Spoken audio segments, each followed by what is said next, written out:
Hey loves and welcome back to my channel. It is Ijoma here, and in today's video we are going to learn how to make this beautiful dress, but we are going to start with the cutting video. I've not been feeling too well, so I couldn't make the cutting and the sewing video the same day, but I'll try my best to upload the sewing video tomorrow.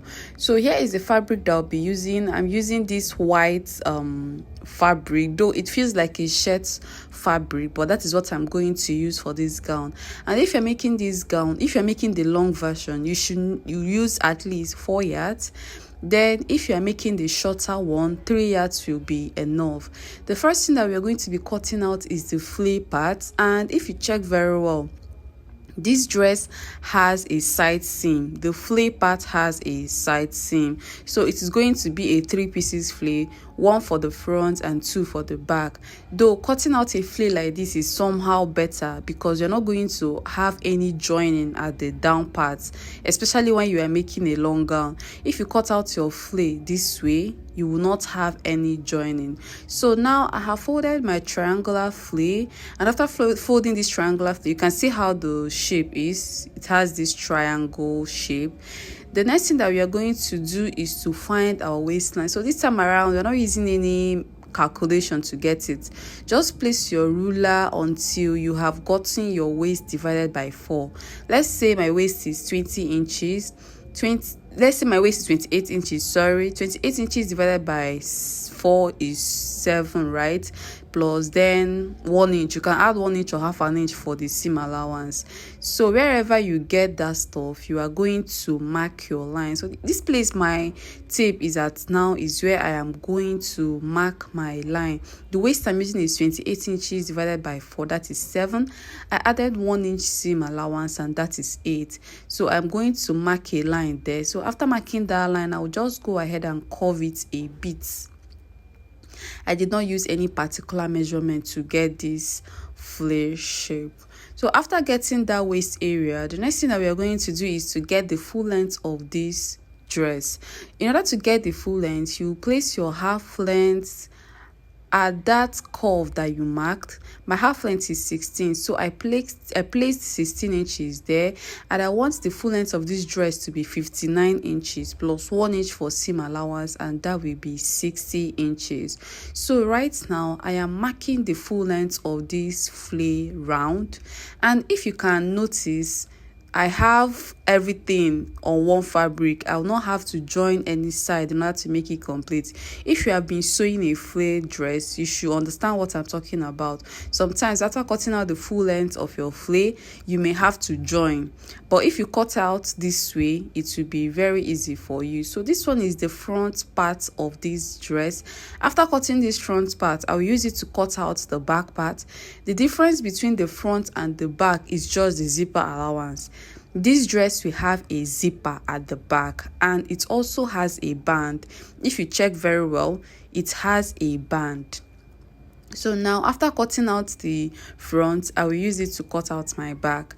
In order to get the back, I'll also go ahead and cut out a triangular, fold a triangular shape the way I folded the front. So I'll fold, you can see the way I am folding it right now. So this is my triangular flare, and after folding it, I will place the front on it. After placing the front, just give like 1 inch for your zipper allowance. If you want to make your zipper allowance 2 inches, you're also free to do that, but I used 1 inch for my zipper allowance. You can see the space there. So after doing this, I'll go ahead and cut out. You don't need to take any other measurements, just add your zipper allowance and then you will cut out. So after cutting this out, we will cut our top. And like I said, this dress has a band. It has a band along the waistline, and the upper part does not have a zipper. So if you add a zipper to this flare part, to the flare part only, you will not add any zipper allowance to the top. I'm just trying to do a little explanation before we start cutting out the top. So this is what I have here. I have 1 piece for the front and 2 pieces for the back. Then this place that I'm marking this chalk is just to indicate my zipper allowance side. Over to the top. This is the fabric that I'll be using for the top, and I'll be cutting out the front part first. We are doing freehand cutting, no pattern drafting this time. So for the neckline, if you want to make it 3 inches wide or 4 inches wide, you are free. The depth of the neckline, I made it 4 inches. So after marking that, I'll go ahead and connect. I made my neck width 3.5. I don't want it to be 4. I don't want it to be too wide. I made it 3.5, then 4 inches for the depth. Then after that, I marked my shoulder. From the shoulder, I'll come down by 8 inches. That is my armhole line. Then I will mark 16 inches. 16 is my normal half length, right? Then I'll come up by 14. Instead of marking 16, I marked 14 because I told you guys that we'll add a band. So that 2 inches that is remaining is for the band. Then after marking this 14, I added 1 inch for seam allowance. You know, we are going to join at the shoulder, and we are going to use another half an inch to join the top to the band. So if your half length is 17, you will mark 15, because after you replace the remaining 2 inches with your band. After doing this, I'll cut off the remaining part of this top. So you can see that this top did not reach our normal half length. It is shorter by 2. Then after that, I'll mark my dart, and I'll take my bust measurements, my waist measurement divided by 4 plus 1 inch for that, and another 1 inch for the seam allowance. This is freehand, so I'm not going to be doing all that marking. After this, I will cut out. So using this front, after cutting out the front, using the front, you are going to get your back pattern. They will be equal, no zipper allowance. The neckline will be equal. If you want, you can even make the neckline of the back to be deeper. So notch your dart, and then you fold another fabric for the back part. So this is the fabric that I have folded for my back part. Then I will place my front panel on it, and I will cut out exactly what I have on at the front. The neckline remains the same and everything, though if you want to make your own neckline to be deeper than that of the front, you can as well do that. So after cutting that out, I will remove the front. So after removing the front, you will determine where you want your button to stop at. I'll open up the back piece. So after opening up this back piece, you will determine where you want those buttons to stop at. You will determine how high you want your open back to be, or how low you want it to be. So for me, from the neckline, I came down by 7, though I later made it like 6 inches. You are just free to make it between 6 to 7 inches so that your back will not be too open. Then mark from the side. You will take out 1 inch. That 1 inch is for the seam allowance, right? So take out that 1 inch, come down by 7 or 6 from your neckline, take out 1 inch for the seam allowance. Your cutting will not reach your seam allowance. So I felt like this 7 was too much. I had to bring it back to like 6 inches. So just make it between 6 to 7. And after, I marked a V shape. After marking that V shape, I will cut out, and you can see where I stopped cutting. I did not reach my 1 inch seam allowance. So if I open it up, this is what I have.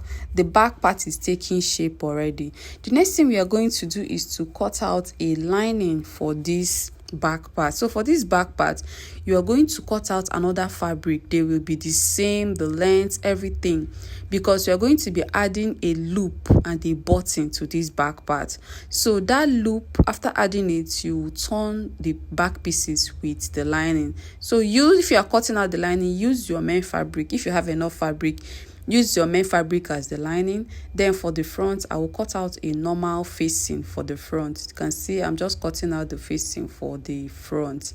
This is what I have at the end of the day. I have my front and the facing, the back and the lining. So this particular fabric that I'm folding right now is for the sleeve. I want to add a puffy sleeve to this dress, and for my own sleeve, I am going to be using an elastic. If you want to add a band to your sleeve, that is still okay. So I folded my fabric twice so that I can get the 2 sleeves at the same time. So I'll just mark my exaggerated sleeve shape. I'll go ahead and cut out. So after cutting out, I will divide the sleeve into two because I have two pieces. I have two sleeves here. So I'll open it up and then I'll divide them into two. So after cutting out this sleeve, the next thing that you're going to cut out is your band. Remember that this dress has a band at the waistline. So after cutting out your sleeve, you will cut out your band. So your band should be your waist measurement plus, let's say, 2 inches or 4 inches for your zipper allowance. You know you added your zipper allowance, right? So if you added 1 inch zipper allowance, that would be 2. So my waistline is 28 plus 2 inches, that is 30 inches. And this band is on fold, so I'll go ahead and mark 2.5, 2.5. So the width of this band is 2.5 and the breadth or the length is 30 inches. So your waist and your zipper allowance should be included here. So after cutting out the band, I will go ahead and cut out some pieces for my loop. You know, we are going to add a loop at the back for the button, so I'll just go ahead and cut out these 2 pieces. So we'll stop here for now, and tomorrow I'll upload the sewing video. So guys, don't forget to subscribe and click on the notification bell so that anytime I upload the sewing video, you will be notified. So registration for our online classes is ongoing. You can register for the physical or the online classes. Thank you.